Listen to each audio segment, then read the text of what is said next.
Sejam todos muito bem-vindos ao nosso canal de teologia. Eu sou o pastor Moisés Campos e aqui a gente fala sobre assuntos concernentes e relevantes às Sagradas Escrituras. E no vídeo de hoje eu tenho mais do que uma notícia importante, uma notícia muito especial para você. Por isso eu quero deixar aqui esse convite para que você convide mais pessoas para vir assistir esta live de hoje, porque eu tenho um convidado especial e o assunto também é muito especial. Não saia daí, porque eu já volto.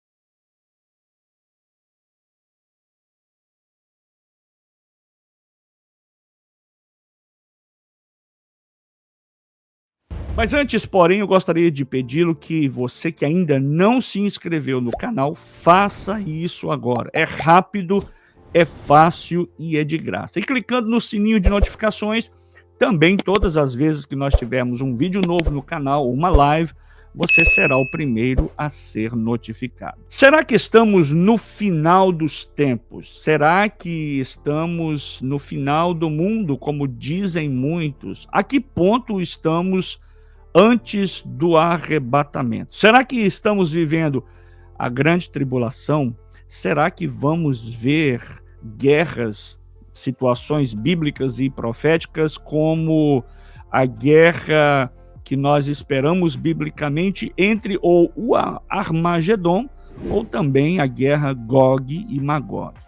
Esses temas e essas situações nós vamos tentar abordar todas no vídeo de hoje. Por isso eu quero pedir para você para continuar até o final, porque é muito importante o que vamos falar aqui hoje. Tendo em vista a atual guerra entre Israel e o Hamas, bem como a guerra da Rússia e a Ucrânia, no vídeo de hoje eu pretendo fazer uma análise sobre esses acontecimentos. Até onde esses acontecimentos estão relacionados de forma profética, de forma bíblica, de forma escatológica. Vamos ter em mente o que está acontecendo hoje no mundo. A guerra atual de Israel contra o grupo terrorista Hamas. Essa guerra é possível se tornar ainda muito maior devido, infelizmente, ao envolvimento do grupo Hezbollah. A partir do Líbano estão vindo essa força, esse apoio vindo do Líbano. Os ataques na faixa de Gaza, onde está concentrado o grupo Hamas, e agora, para dificultar ainda mais a situação, os Estados Unidos estão enviando já enviaram um mega porta-aviões para dar apoio a Israel.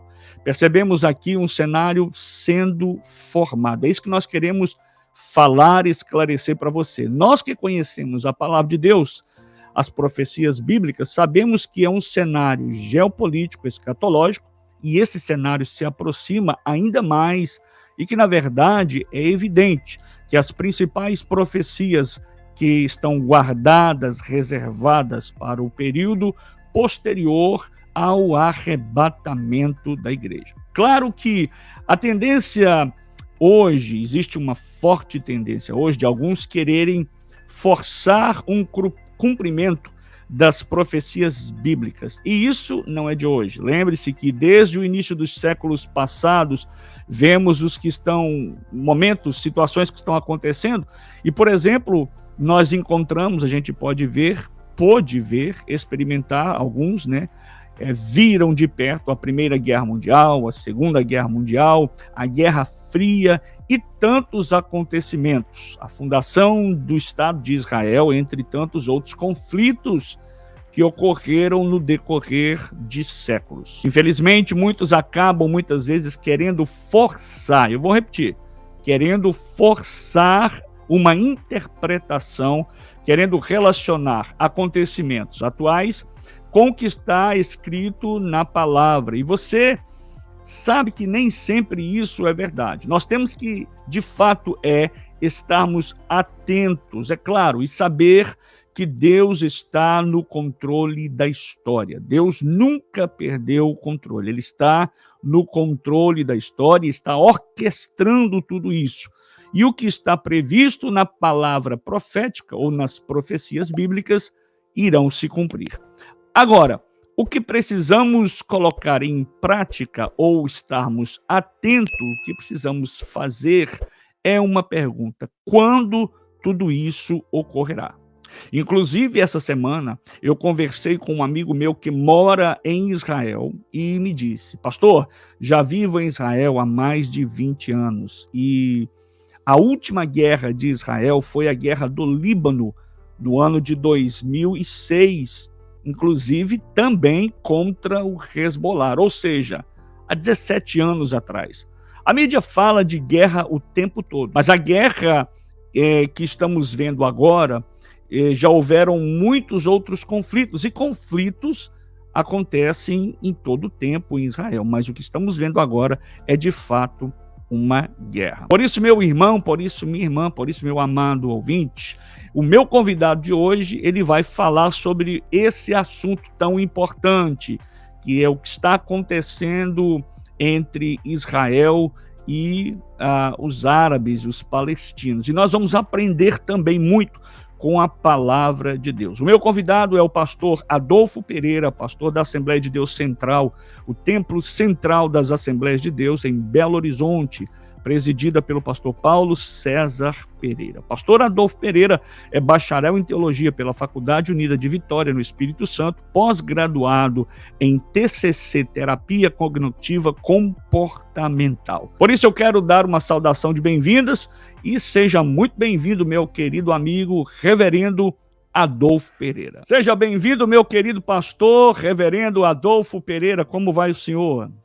Olá, pastor Moisés, muito bom dia, paz do Senhor, que alegria poder estar com o senhor novamente e desde agora desejando que Deus te dê saúde, te preserve ao lado da sua família e o seu ministério que é tão lindo e tão profícuo, tão produtivo, que o senhor continue sendo instrumento de graça para todas as pessoas que te acompanham aí, de perto e de longe também, pelo seu canal do YouTube e as suas mídias sociais. Deus abençoe, muito pastor. Muito querido. Obrigado. A recíproca é verdadeira, pastor. É uma honra para nós poder recebê-lo mais uma vez, reverendo pastor Adolfo Pereira, também um homem que pastoreia uma linda igreja no Brasil, em Belo Horizonte. Eu louvo a Deus por esta amizade, eu louvo a Deus por esta aliança. Pastor, estamos vivendo um momento, se eu puder usar essa palavra, crítica, caótica, um momento de expectativa, né? Muitas pessoas a gente ouve na mídia, e inclusive, pastor, essa semana mesmo, eu recebi alguns pedidos de alguns irmãos aqui da igreja. Pastor, o senhor não vai falar nada do que está acontecendo em Israel, essa guerra entre os palestinos, os árabes?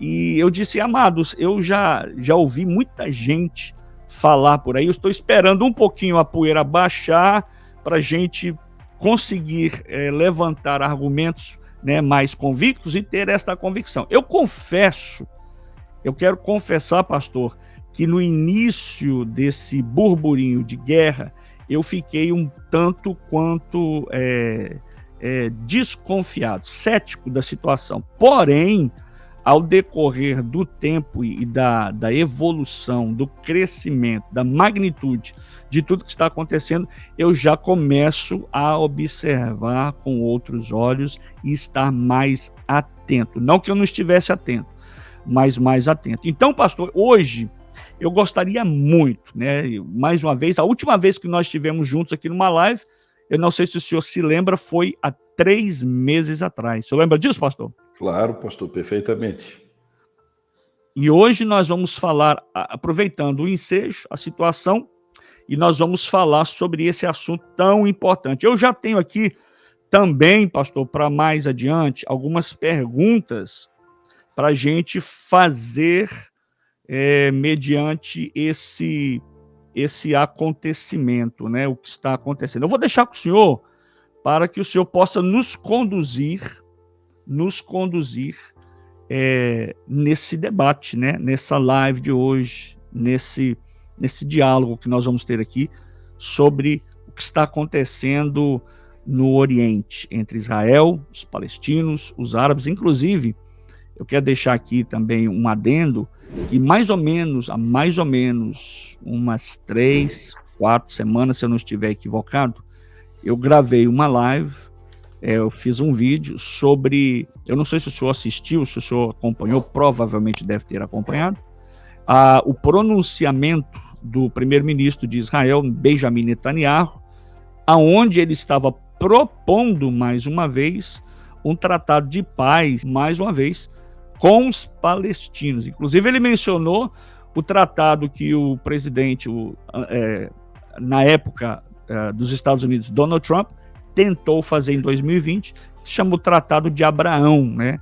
Parece que ficou meio que engavetado aquele pedido, aquela tentativa. E Benjamin Netanyahu veio fazendo essa proposta, inclusive ficou assim uma pulga atrás da minha orelha, que o pastor Adolfo Pereira vai poder nos responder também, se for possível. Será que essa tentativa de Benjamin Netanyahu, de há 3, 4 semanas atrás, ir ao pódio da ONU para propor uma aliança, um tratado de paz entre Israel e os palestinos, não provocou mais ainda a situação, pastor? Pois bem, pastor Moisés, um dos argumentos possíveis para se explicar esse conflito que se instalou no dia 7 de outubro é justamente esse. Os esforços políticos e diplomáticos no sentido de estabelecer uma aproximação de Israel, principalmente com a Arábia Saudita, parece que foi pivô dessa crise que se instalou, né? Nos últimos anos vem se ensaiando um acerto de paz entre Israel e um bloco dos países árabes, que é liderado pela Arábia Saudita. Nós precisamos nos lembrar que o mundo árabe ele é muçulmano e ele se divide em basicamente 2 blocos, né? Uma ala radical, que são xiitas, e uma ala moderada, que são sunitas. Essa ala radical, xiitas, ela é encabeçada por um país que não é árabe, é um país persa, o Irã, né? E a ala moderada do Islã, no outro extremo, é liderada pela Arábia Saudita. E a gente sabe que Irã e Arábia Saudita são inimigos, né? São blocos antagônicos. O Irã tem do seu lado a cobertura, o apoio político da Rússia e desse bloco que é liderado pela Rússia. E do outro lado nós temos a Arábia Saudita como uma parceira dos Estados Unidos, que vem colocando na mesa essa proposta de conciliação de interesses no campo político, no campo diplomático, né, aproximando Israel da Arábia Saudita e a Arábia Saudita de Israel.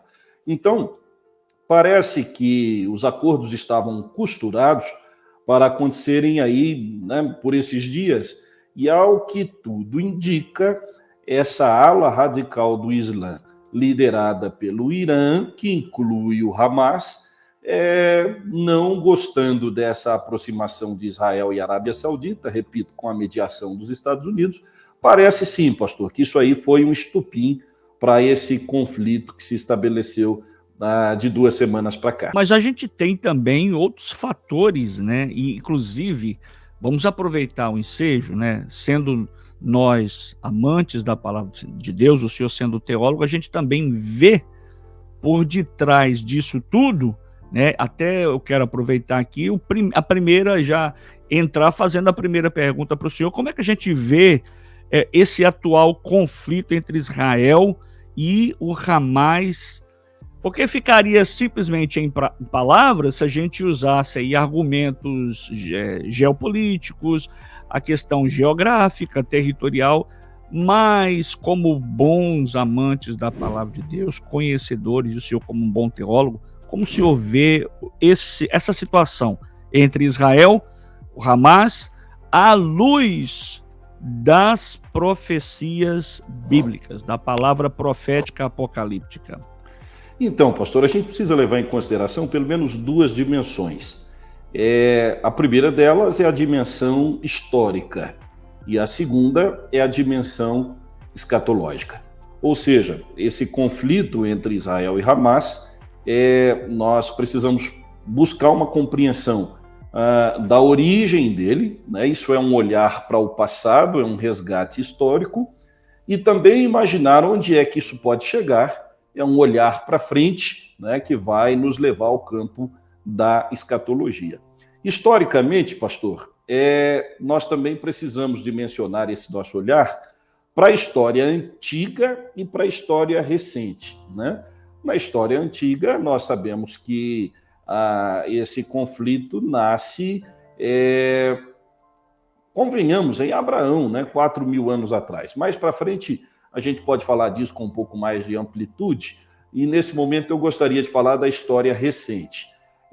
Na história recente, pastor, como nós sabemos, o território da Palestina, com a queda do Império Otomano aí por volta de 1918, ou seja, na segunda década do século passado, nós sabemos que o território da Palestina ele ficou sob a tutela dos britânicos, né? O tratado britânico que passou a se responsabilizar pela região da Palestina.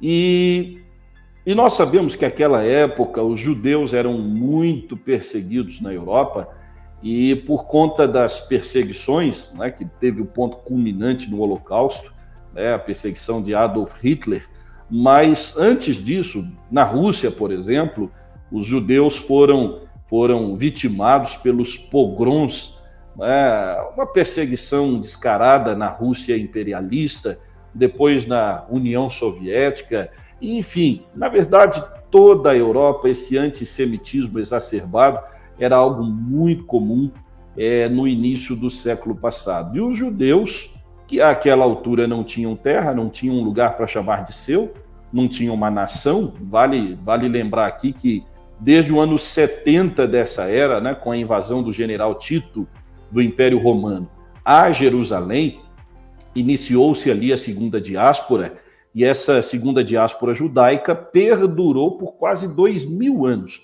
se estendendo, portanto, até o século passado. E por conta disso, os judeus não tendo um território, não tendo uma nação, um lugar para chamar de seu, eles estavam espalhados principalmente pela Europa e eram pessoas malquistas, perseguidas e vítimas de todo tipo de preconceito, discriminação, inclusive de genocídio, como nós sabemos. E, enfim, esses judeus eles começaram a migrar pouco a pouco para a região da Palestina, onde os árabes habitavam, né, sobretudo essa comunidade palestina. Os palestinos são uma parcela do povo árabe, uma pequena parcela, convenhamos. Mas os judeus, ao migrarem-se para ali, ao mesmo tempo levantavam uma bandeira de que aquela terra era deles, e eles clamavam pelo reconhecimento daquele território como sendo deles, né? Eles clamavam pelo reconhecimento do Estado de Israel. Como todos nós sabemos, foi numa reunião da ONU no ano de 1947, precisamente no dia 27 de novembro, inclusive presidida por um diplomata brasileiro, Oswaldo de Aranha, que houve esse reconhecimento por parte das Nações Unidas do Estado judeu, né? O que veio a se efetivar 6 meses depois, no dia 14 de maio de 1948, quando Ben-Gurion promoveu a declaração de independência do Estado de Israel. Então, pastor, o problema nasceu ali, na história recente, né? Porque com esse reconhecimento da ONU e a declaração, 6 meses depois, de independência do Estado de Israel, os palestinos viram-se desalojados de uma terra que eles clamavam pertinência, né? Ou seja, eles julgavam que a terra era deles.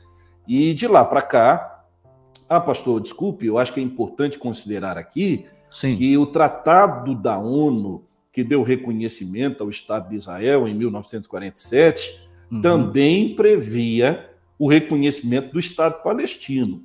Foram os palestinos quem não quiseram, não aceitaram, não concordaram, né? Mas estava previsto, inclusive, Jerusalém dividida, né? Jerusalém Oriental, como capital desse Estado palestino. Israel aceitou, é importante que isso seja dito, que Israel aceitou lá no início com essas proposições por parte da ONU. Quem não aceitou foram os palestinos. Inclusive, pastor, desculpa interromper o senhor, mas já interrompendo, existe uma discordância hoje entre esses dois grupos, Israel e os palestinos. A gente vê até hoje, há muitos anos, que judeus só podem adorar a parte de baixo ali do templo, da esplanada do templo, no muro chamado Muro das Lamentações, porque a parte de cima era para ser dividida entre os dois grupos, mas aí depois os palestinos assumiram de fato, e hoje o que se locomove dentro, na parte de cima da esplanada da mesquita, né, ali do Domo da Rocha, são soldados apenas judeus, que são permitidos, pessoas turistas só podem entrar com autorização, mas judeu algum não pode subir ali, porque está tomado por conta do islamismo, né, dos palestinos. Pastor, exatamente. A chamada esplanada das mesquitas, ela está sob controle da autoridade palestina, que foi uma concessão de Israel, né? Israel fez concessões no ano de 1967, quando Israel tomou Jerusalém, na Guerra dos 6 Dias. Israel acabou por fazer concessões, e Israel concordou que a esplanada das mesquitas, onde está a mesquita de Al-Aqsa e o Domo da Rocha, estivessem sob controle da autoridade palestina, como permanece até hoje. E aí é exatamente como o senhor disse, os judeus não vão ali, eles não atravessam a passarela que dá acesso à esplanada das mesquitas. Nós, turistas, podemos, né? Eu já estive ali, imagino que o senhor também, e já tivemos acesso ali, como o senhor disse, só nos é restringida a entrada no Domo da Rocha, porque somente os muçulmanos entram ali. Exatamente. Mas a gente consegue chegar até a porta, né? Já os judeus não podem, eles ficam do lado de cá, na parede oriental do que foi o segundo templo, que é o que nós chamamos de Muro das Lamentações. Então, pastor, é isso mesmo. Os palestinos, eles se revoltaram com o reconhecimento por parte da ONU do Estado de Israel, e desde lá eles fizeram investidas contra o território israelense. Então, pastor, nós tivemos aqui várias guerras, desde o ano 1948, e se o senhor me permite, eu gostaria de enumerá-las. Posso? Sim, pode, claro. Então, vejamos, eu acabei de dizer que a declaração de independência do Estado de Israel, proclamada por Ben-Gurion, ela se deu em 14 de maio de 1948, certo? O senhor há de se lembrar que exatamente um dia depois, impressionante, pastor, menos de 24 horas do nascimento do Estado de Israel, eles já sofreram a primeira invasão da Liga Árabe. Essa guerra árabe-israelense, ela também é conhecida como a Guerra da Independência de Israel, que foi essa revolta dos países árabes por conta desse acontecimento extraordinário, né? Israel se tornar um país, uma nação independente, um Estado reconhecido mundialmente. Então, essa Liga Árabe, uma coalizão de vários estados árabes vizinhos, Egito, Síria, Iraque, Arábia Saudita, Jordânia e Líbano, eles invadiram Israel no dia seguinte, menos de 24 horas do nascimento do Estado de Israel. O resultado dessa guerra, pastor, árabe-israelense, nós já sabemos, né? O braço de Deus pelejou aquela guerra. Eu estava, pastor, comentando com amigos dia desses, que mesmo para um ateu, alguém que diga, olha, eu não acredito em Deus, mas se esse ateu ou qualquer outra pessoa for alguém interessado na história, então que busque o relato histórico. O que foi que aconteceu na Guerra Árabe-Israelense, que foi deflagrada no dia 15 de maio de 1948, que se estendeu até o ano seguinte, 49. Como é que Israel pode ter vencido aquela batalha contra países tão poderosos como o Egito, como a Síria, como o Iraque, o Líbano, a Jordânia, a Arábia Saudita? Como é que Israel venceu esses povos? Se Israel não tinha exército, se Israel não tinha uma defesa formada. Gente, a explicação para isso só pode ser uma intervenção divina. Sejamos honestos, não há outra explicação. O ataque foi surpresa e veio do sul, da parte do Egito, do sudeste, por parte da Arábia Saudita, a leste, por parte da Jordânia, a leste, por parte da Jordânia, por parte do Iraque, do norte, com a invasão da Síria e também do Líbano. Então, Israel foi atacado de todos os lados. Se não fosse a intervenção de Deus, pastor, Israel teria sido esmagado, teria sido eliminado logo no seu nascimento. É verdade. Não demorou muito,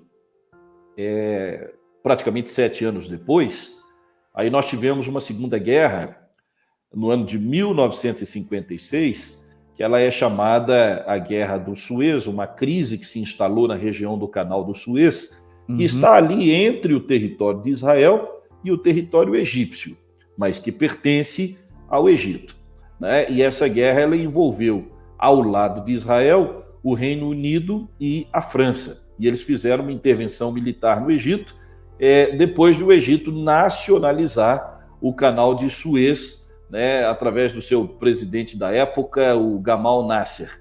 Depois, pastor, nós tivemos uma guerra muito famosa, no ano de 1967. O senhor, por favor, fique à vontade para fazer alguma intervenção. Pode continuar. Mas em 1967, nós tivemos a Guerra dos 6 Dias. Essa é famosíssima, né, porque Israel enfrentou novamente a Liga Árabe, outra vez o Egito, a Síria, a Jordânia, o Iraque, e agora dessa vez também o Kuwait, a Líbia, a Arábia Saudita, a Argélia e o Sudão. Meu Deus. Então foram 9, pastor, 9 nações.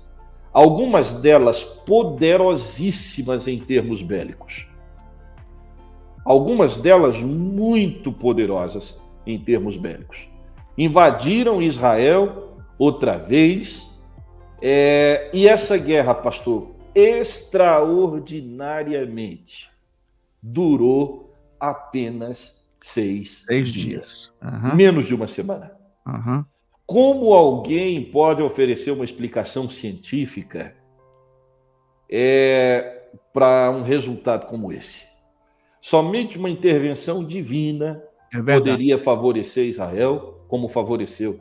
E Israel, pastor, não apenas venceu essas nações, não apenas expulsou esses povos inimigos de seu território, como Israel ainda tomou o território deles. Por exemplo, da Síria, Israel tomou as colinas de Golã, né? Do Líbano, tomou as fazendas de Sheba.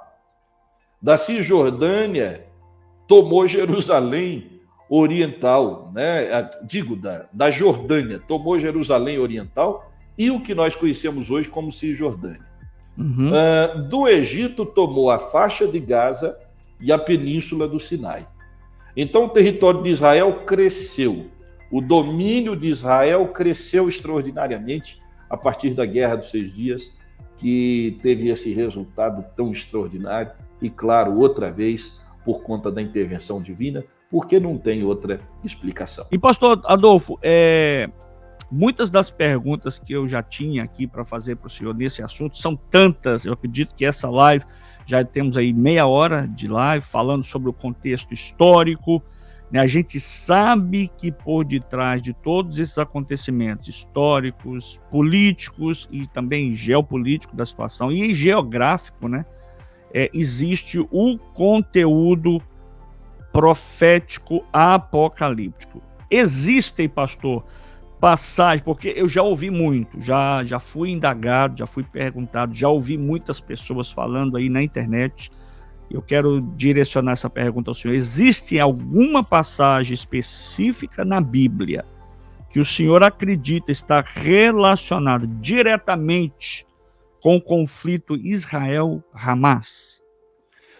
Pastor, de forma direta, não, mas indiretamente, sim. O que nós temos aí são ensaios, né? Ensaios para o cumprimento profético, né? Sobretudo a guerra de Gog e Magog, que foi profetizada, a invasão, né, de Gog e Magog, profetizada por Ezequiel nos capítulos 38 e 39 de seu livro profético.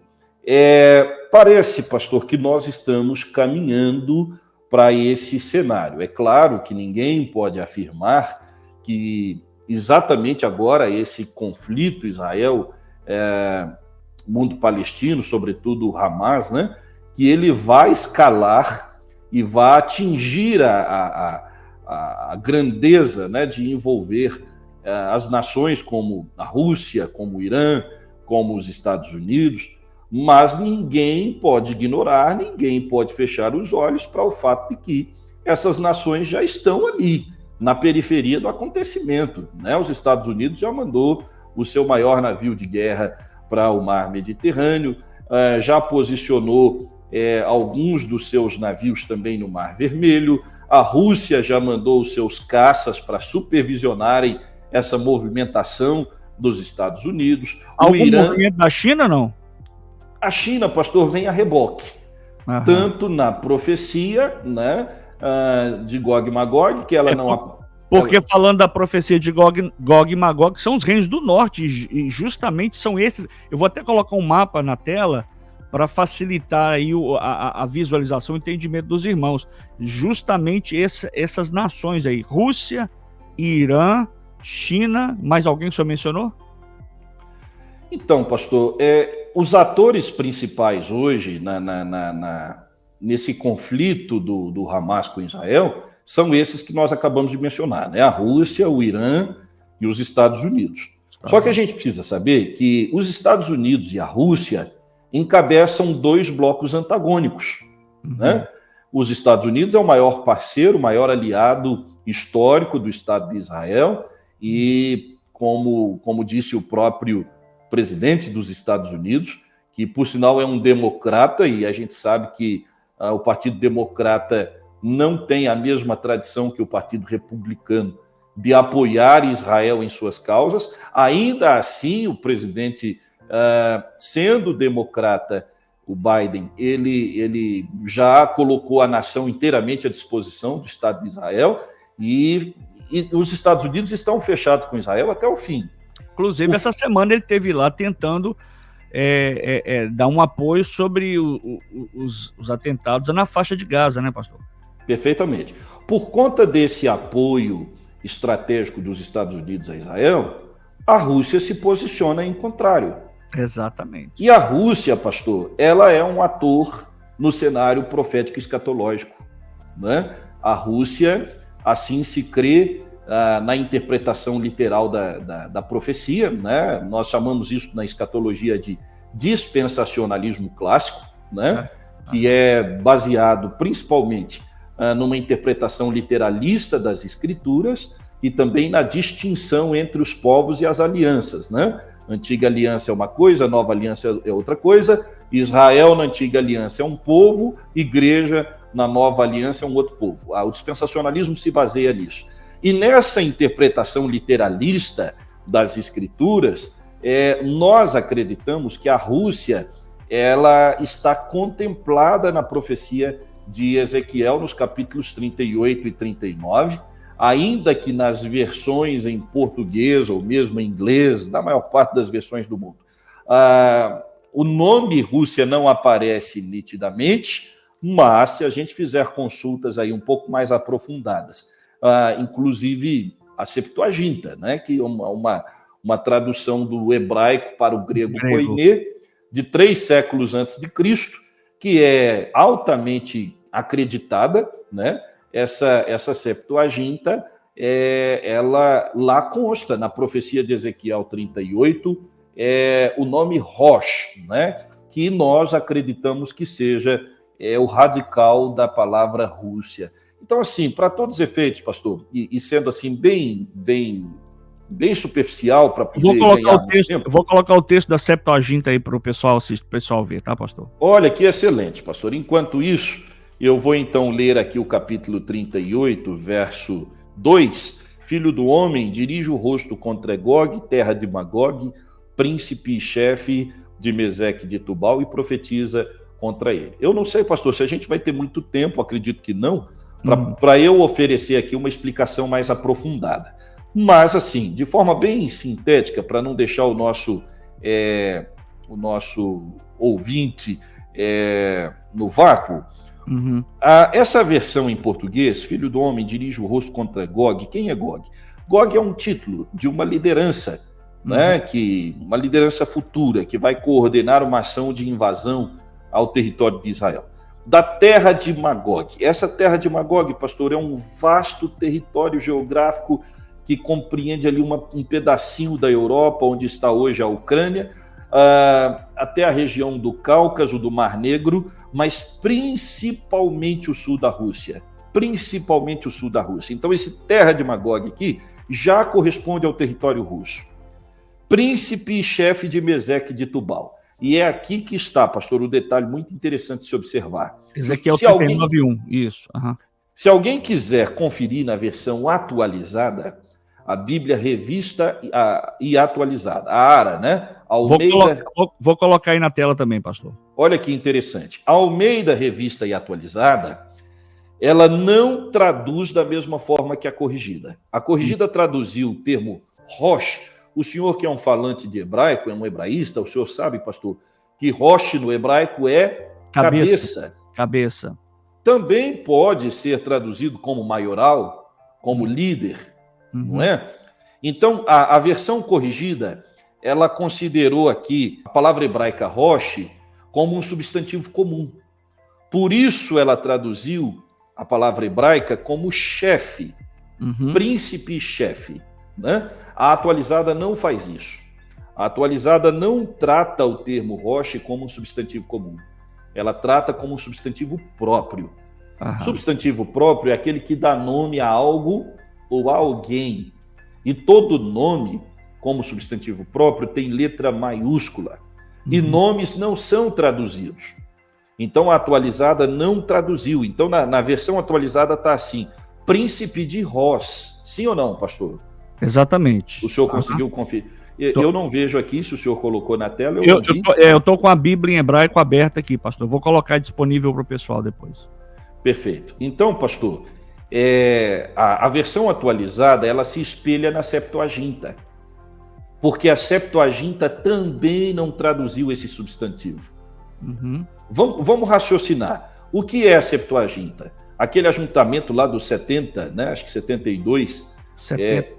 anciãos de Israel, né, que foram financiados pelo Império Ptolemaico em Alexandria, no Egito, para poder traduzir a Bíblia hebraica para o grego corrente da época, que era o grego koiné, o mesmo da época de Jesus, correto? Exato. Pastor, aqueles homens eram sábios, aqueles homens eram a elite do conhecimento da religião judaica, da Torá e do Antigo Testamento. Para aqueles homens chegarem num acordo, na ocasião em que traduziram o hebraico, a Septuaginta, né, do hebraico para o grego, eles chegaram num acordo, essa palavra aqui não se traduz, isso aqui é um substantivo próprio. Ora, pastor, isso quer dizer algo muito importante para nós. Então, nesse caso, eu fico com a versão atualizada, que também não traduz. Então, a versão adequada seria: filho do homem, dirige o rosto contra Gog, terra de Magog, príncipe de Ros, de Meseque de Tubal. Então, aí aparece a palavra Ros, que é antecedente da palavra Rus, que é o nome antigo da Rússia. Então, pastor, a Rússia, ela está envolvida nesse cenário profético. Aliás, ela é o cabeça de uma coalizão que vai invadir Israel. Desculpa interromper novamente, mas já interrompendo. Eu digo aproximação, mas essa guerra que nós temos aí da Rússia e da Ucrânia também, o senhor não acha que também, sorrateiramente, estrategicamente, a Rússia está tentando ganhar território para até chegar em Israel? Pastor, indiscutivelmente, eu poderia... Eu até não me preparei para isso, mas eu tenho aqui nos meus arquivos diversas matérias da imprensa, do jornalismo secular e de mídias conceituadas como a BBC de Londres, como a CNN dos Estados Unidos, matérias desde o ano 2000, quando o Putin foi eleito pela primeira vez na Rússia, porque ele está agora no segundo mandato, né? Desde lá que o Putin vem tentando restaurar a União Soviética. Pastor, eu repito, não sou eu quem estou dizendo isso. São informações que estão aí à disposição de qualquer pessoa interessada.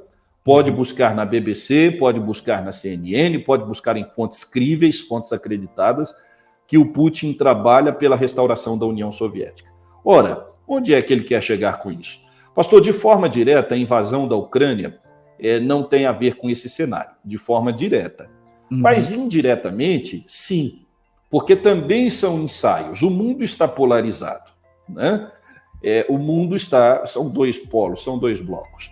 Eu, numa pregação recente, pastor, no mês de novembro do ano passado, falando um pouco sobre a Rússia, eu cheguei a dizer, olha, irmãos, hoje a guerra que está acontecendo na Ucrânia, não se assustem quando o foco da Rússia repentinamente mudar. Da Ucrânia para Israel. Não está longe de acontecer. Pastor, por incrível que pareça, já está acontecendo. Menos de um ano depois dessa minha fala, que está gravada aí em vídeo também. Então a gente já está vendo hoje, Israel já começa a sofrer ameaças da Rússia. Verdade. A Rússia já mandou os caças. Verdade. Né? Então, pastor, não está longe, não. Agora, para finalizar essa minha fala em relação a esse assunto, pastor, nós não podemos nos esquecer do Irã. Olha só, que coisa intrigante. O Irã também abastece a Rússia na guerra contra a Ucrânia.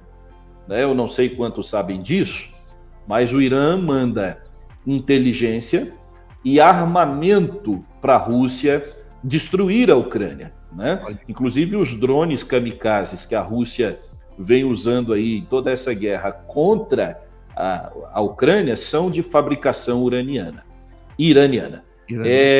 O Irã, pastor, como todos nós sabemos, ele é um fortíssimo aliado da Rússia. A maioria das pessoas pensam que a China seja o maior aliado da Rússia. Pode até ser no aspecto econômico. Mas no cenário profético, o maior parceiro da Rússia é o Irã. Tá? É a Pérsia. Né? Para quem não sabe, o Irã é a antiga Pérsia, inclusive manteve esse nome de Pérsia até o século passado. Me parece que foi em 1929, por aí, que mudou-se o nome de Pérsia para Irã. Exato. Mas é a Pérsia, que está aqui na profecia de Gog e de Magog. Né? Então o Irã ele é um ator importantíssimo nesse cenário profético escatológico. Como sabemos também, o Irã é quem financia o Hamas, é quem financia o Hezbollah. O Irã é o cabeça da ala radical do mundo islâmico. Né? Então, o Irã odeia Israel com todas as forças. E o Irã traz consigo esse grande parceiro que é a Rússia. Então, é por isso, pastor, que a gente não está longe. Não estamos, mesmo que esse conflito agora contra o Hamas, ele não tenha uma escalada que vá chegar nessa dimensão, pode até não ser agora. Só que assim, não falta muito para a gente atingir essa plataforma em que vai acontecer a invasão de Gog e Magog. É triste ouvir isso, mas muitas pessoas desinformadas, até porque é engraçado dizer isso, parece uma redundância, por tanta informação que nós temos, a disponibilidade de hoje, o acesso de tanta informação, as pessoas estão desinformadas. Como bons pré-trib que nós somos, nós sabemos onde vai desembarcar, onde vai desaguar a guerra Gog e Magog. Eu vou deixar o senhor responder e eu volto a repetir, como bons pré-tribulacionistas que nós somos, sabemos quando vai ser. Mas explique para nós, apesar de que o senhor já deu uma dica muito boa, a guerra Gog e Magog vai acontecer agora?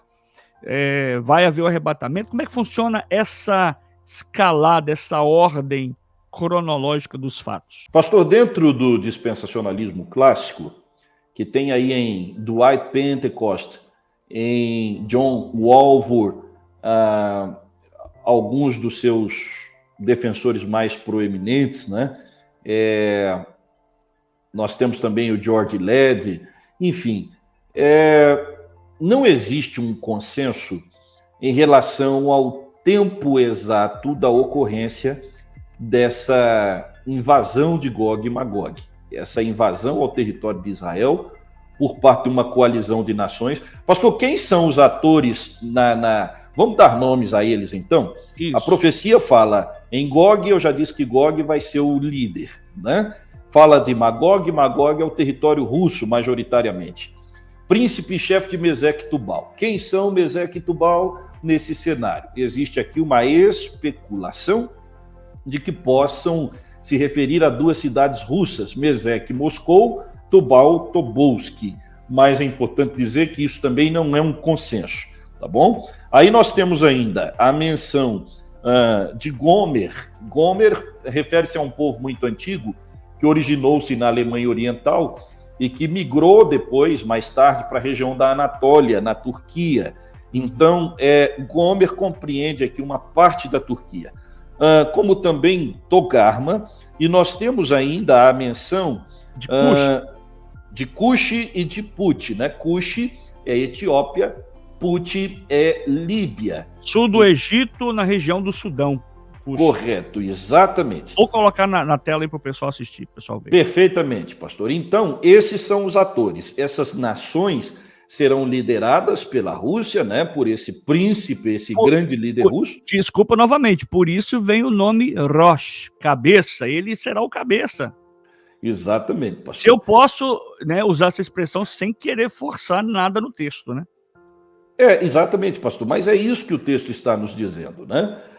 Se nós tratarmos como a palavra Rosh como um substantivo comum, inclusive, pastor, para alguém que tenha curiosidade, basta olhar o mapa mundi. Traça uma linha reta, eu não sei se o senhor já fez isso, traça uma linha reta de Israel para o norte. Gente, linha reta, hein? Então, traça uma linha reta de Israel para o norte. Sabe onde vai chegar, pastor? Vai chegar em Moscou. Uma linha reta a partir de Jerusalém para o norte, ela vai chegar em Moscou. E outra coisa interessante, pastor, dá uma olhada no mapa mundi. Qual é o país que está acima da Rússia no mapa? Nenhum. A Rússia é o último país ao norte. A invasão aqui de Gog e Magog, ela vem justamente do norte. Não é de nordeste, não é do noroeste, não é do norte. Sul. Então, pastor, se a gente tratar o substantivo Rosh como um substantivo comum, vai dar na Rússia da mesma forma, porque ela é a cabeça, ela é o país que está mais ao norte, né? E, ademais, a Rússia já lidera mesmo um bloco econômico no mundo há muito tempo, desde a União Soviética. Então, não tem como fugir da Rússia, ok? Pastor, quando eles invadirem Israel, a gente ia dizendo em relação ao tempo, né? Quando é que isso vai acontecer? Eu ia dizendo que não existe um consenso entre os escatologistas, mesmo os dispensacionalistas, se isso vai acontecer antes do arrebatamento ou depois do arrebatamento, né? Nós que cremos no arrebatamento pré-tribulacional. Exatamente. Pastor, só tem um detalhe. A doutrina da iminência, que ela é característica do pré-tribulacionismo, ela nos faz saber que Jesus pode voltar a qualquer momento. Qualquer momento. Por isso é eminente. Por isso que é eminente. Inclusive agora. Ele pode vir hoje. Ora, se nós cremos na doutrina da iminência, então nós não podemos cravar que a batalha de Gog e Magog tenha que ocorrer antes do arrebatamento. Exato. Senão nós estaríamos sendo contraditórios à doutrina da iminência. Ok? Por outro lado, pastor, digamos que a invasão a Israel por Gog e Magog, ela não propriamente anula a doutrina da iminência. Ela poderia também acontecer, né? Digamos que essa escalada do conflito aí realmente venha envolver a Rússia, o Irã, do outro lado dos Estados Unidos e tal, vai virar sim um Gog e Magog, e isso não propriamente desqualifica a doutrina da iminência. Eu sei que é um pouco complexo de se entender, como é para mim também explicar em tão pouco tempo, mas o fato é que Gog e Magog pode acontecer também, aí a qualquer momento. Agora, particularmente, pastor, eu acredito que Gog e Magog se encaixa melhor no início da grande tribulação, após o arrebatamento, tá? Embora nem eu e nem nenhum outro teólogo escatologista no mundo possa cravar, mas é a forma como eu particularmente acredito que seja mais provável. Assim que a igreja for arrebatada, esse conflito já vai acontecer assim muito rapidamente. Porque existe também a confusão geral, a gente vê aí, o senhor há de me corrigir se eu estiver equivocado. Existe uma outra batalha que as pessoas se confundem, que é de Apocalipse capítulo 7, se eu não estou me equivocado, que é a batalha do Armagedon. Não, pastor, capítulo 10, na verdade ela vai ser mesmo, tem uma partezinha dela no capítulo 16 do Apocalipse, mas ela vai ser mesmo revelada com mais detalhes a João no capítulo 19. É 19, tá bom. Por ocasião da vinda triunfal de Cristo. Exato. Né? A batalha do Armagedon. Pastor, a batalha do Armagedon não é a mesma de Gog e Magog. E outra coisa, existe uma outra batalha de Gog e Magog também, no capítulo 20 do Apocalipse, que também não é a mesma de Ezequiel. Também, porque não tem base, não tem contexto bíblico, né, pastor? Exatamente. O que acontece? Mas o nome está aqui, depois do milênio, né? Depois da soltura de Satanás. Pastor, é que uma empresta o nome para outra.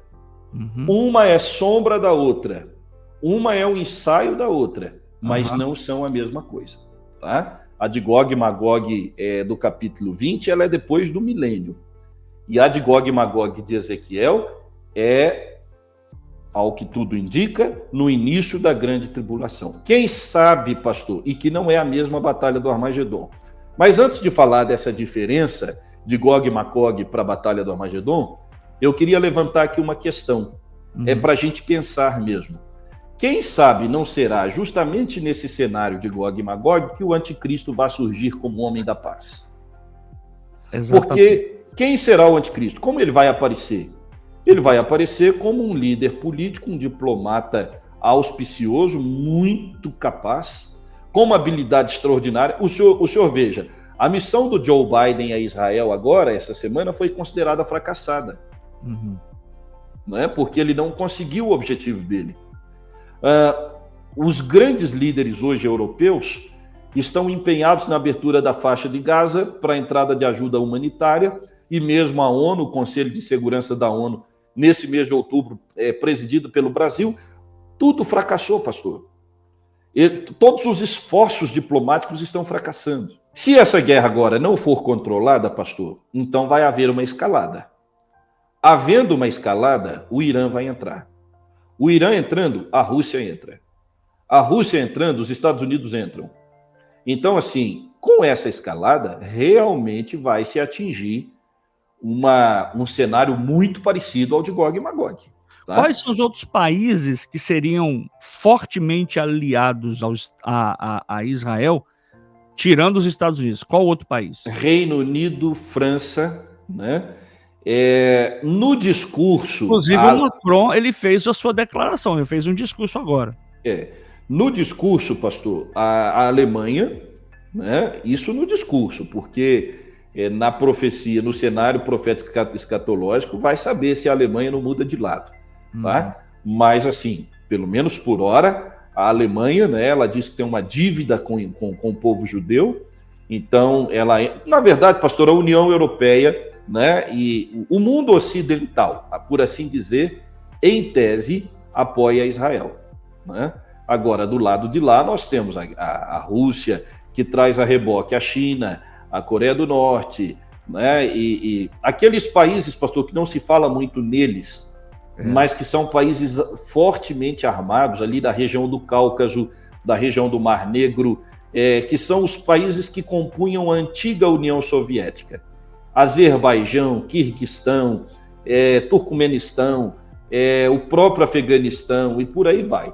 E a China e a Coreia do Norte é um ninho de marimbondo, né, pastor? Sem dúvida, são potências bélicas, né? Os maiores exércitos do mundo, dos mais bem treinados e tal. Bom, pastor, então, mas para fechar o pensamento, a questão que eu queria levantar é a seguinte.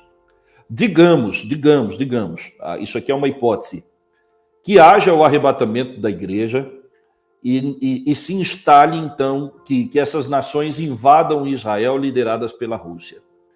Quem é que vai salvar Israel dessa invasão? Segundo a profecia, é o próprio Deus.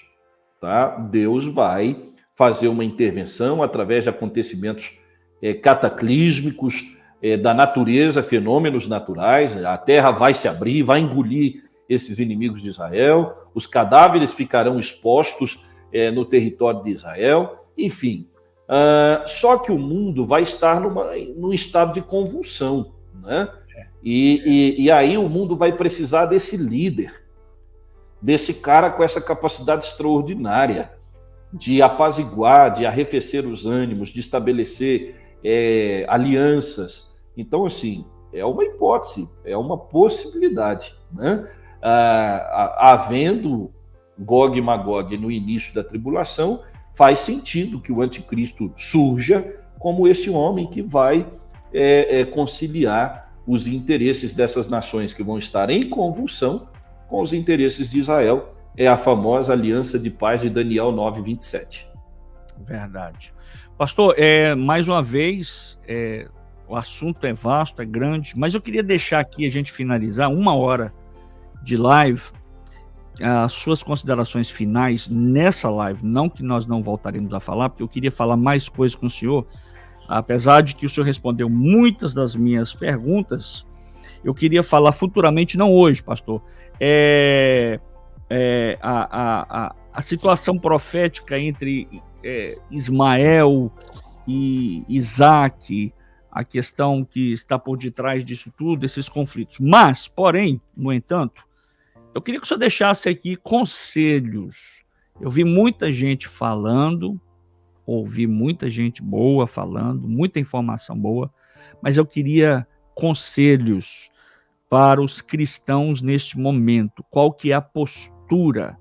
A gente ouve pessoas que não estão nem aí, não se importam, existem pessoas que estão desesperadas, né, trazendo um caos antecipado.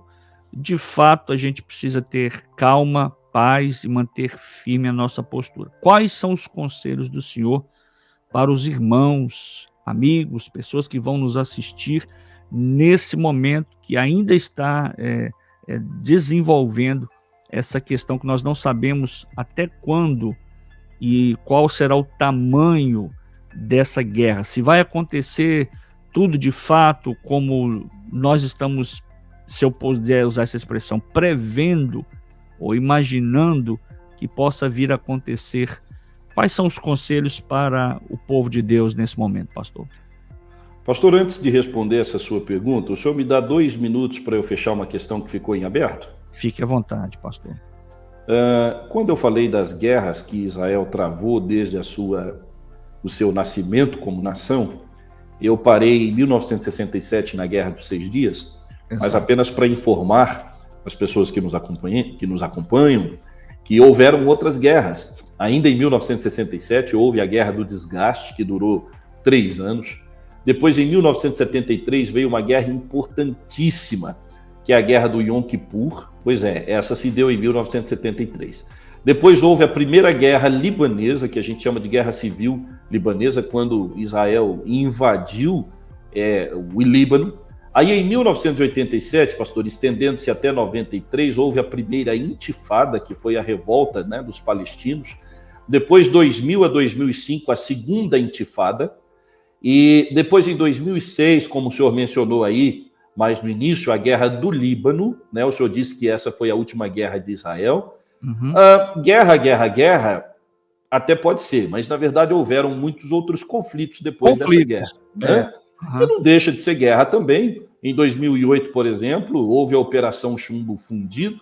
2012 houve a Operação Pilar Defensivo. 2014 houve a Operação Margem Protetora. 2021 houve a Operação Guardião dos Muros. E essa, agora que está em andamento, foi dada a ela pelo Netanyahu o nome de Operação Espadas de Ferro, né? Então, essa que está em andamento, a gente chama de guerra, mas ela é também uma operação. Todas essas operações, pastor, que eu mencionei aqui, de 2008 para cá, elas foram contra o Hamas, né? Contra células terroristas baseadas principalmente na faixa de Gaza. Mas nós temos também na Cisjordânia a Jihad Islâmica, e tinha também uma parte do Hamas na Cisjordânia. Mas, pastor, feitas essas considerações, agora eu quero responder a pergunta que o senhor me fez. Qual conselho eu daria para os crentes em Jesus? Olha, o conselho que eu dou como um amante da escatologia bíblica é o seguinte: não tirem os seus olhos da figueira. Jesus disse assim: olhai para a figueira e para todas as árvores. Quando já começam a brotar, vós sabeis por vós mesmos, vendo-as, que está perto já o verão. Assim também vós, quando virdes acontecer essas coisas, sabei que o reino de Deus está perto. Então, pastor, o melhor conselho que eu posso dar, e na verdade não é meu, é do próprio Jesus, é que nós não tiremos os olhos da figueira. Todos nós sabemos que a figueira é Israel. Todos nós sabemos que 1948 marca a fundação do Estado de Israel, a figueira começou a brotar. Então, vamos dar uma olhada para o que está acontecendo em torno da nação de Israel, porque Israel é o relógio escatológico de Deus. O que indica a proximidade da vinda de Cristo não é um terremoto que haja lá na Índia ou lá na Indonésia, também não é um furacão que passe nos Estados Unidos, também não é um tufão que atingiu aqui agora a região sul do Brasil recentemente. Essas coisas estão na periferia dos acontecimentos proféticos. Agora, o núcleo é Israel. Então, irmãos, é preciso ter serenidade, é preciso ter equilíbrio, vamos evitar o sensacionalismo, mas não podemos negar. Tudo nos mostra que Cristo já volta e breve Jesus voltará. Então, o conselho que eu dou é esse: fique atento, olha para a figueira, porque nós estamos vivendo o fim dos tempos. Glória a Deus, glória a Deus. Eu queria finalizar essa primeira fase, essa primeira etapa, e eu tenho certeza que virão mais. A nossa primeira live foi alguns meses atrás, e consecutivamente, pelos fatos, nós até aceleramos esse processo para a gente estar junto, e não vai faltar-nos oportunidade. Eu quero agradecer imensamente a Deus pela sua vida, pela sua amizade, pelo seu respeito, seu carinho. Se o senhor tiver algumas palavras finais sobre tudo que nós falamos hoje, o senhor pode falar. Eu também gostaria de lhe pedir, pastor, que nos conduzisse em oração por tudo e abençoasse a nossa audiência, os nossos irmãos, em nome de Jesus. Então, pastor, que as minhas últimas palavras sejam: Maranata, ora vem, Senhor Jesus. Oremos.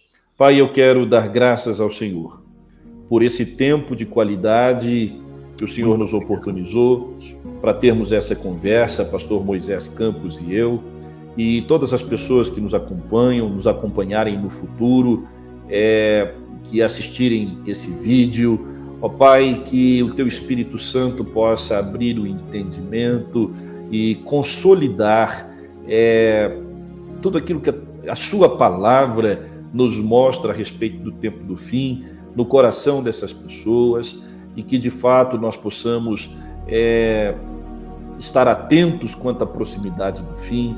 Aproveitamos, Senhor, o ensejo para orarmos por Israel, porque isto é bíblico. Orai pela paz em Jerusalém, mas também, Senhor, oramos pelo povo palestino, suplicamos as misericórdias do Senhor. Tanta gente, Senhor, sendo vitimada, gente inocente, gente que não fez nada para merecer esse triste fim que estão tendo lá na faixa de Gaza, ainda que ali se abriga aquela célula terrorista maligna que é o Hamas, mas também há tanta gente que não tem culpa desses impasses políticos, religiosos. Ó Deus, que o Senhor possa se compadecer daquela gente, que eles possam ter contato com a verdade que liberta, e a nossa oração é que o Senhor possa minimizar o sofrimento daquele povo também. Ó Deus, que a Tua palavra, que inevitavelmente há que se cumprir, possa também servir-nos de referência para a gente dar passos firmes, sem olhar para a direita nem para a esquerda, porque o fim se aproxima. Seja conosco, é o que nós te pedimos, no nome de Jesus. Amém. Amém, amém e graças a Deus. Pastor, muito obrigado mais uma vez, e que o Senhor continue abençoando a sua vida, a sua família, seu ministério, sua igreja, em nome de Jesus Cristo. Eu agradeço, querido pastor, amigo, pastor Moisés Campos. Um abraço também ao senhor, a toda a sua audiência, a família e a igreja que Deus colocou aí sob seus cuidados. Fica com Deus. Muito obrigado, Deus abençoe. Tá aí para você a nossa explicação sobre esse conflito entre Israel e o mundo islâmico, Israel e os palestinos. Espero que tenha gostado e não se esqueça de se inscrever aqui no canal. Fazendo assim, todas as vezes que tivermos uma live ou um vídeo novo, você será o primeiro a ser notificado. Que o Senhor te abençoe, que o Senhor te abençoe e te guarde. Varechecha Adonai veishmechecha, Yaheh Adonai panavelecha vechunecha, Issa Adonai panavelecha veishin lecha. Shalom. Que o shalom de Deus te abençoe. Fique com Deus. Tchau. Um beijo no seu coração. Shei Rielecha Yom Tov Nitrae Shavua Haba.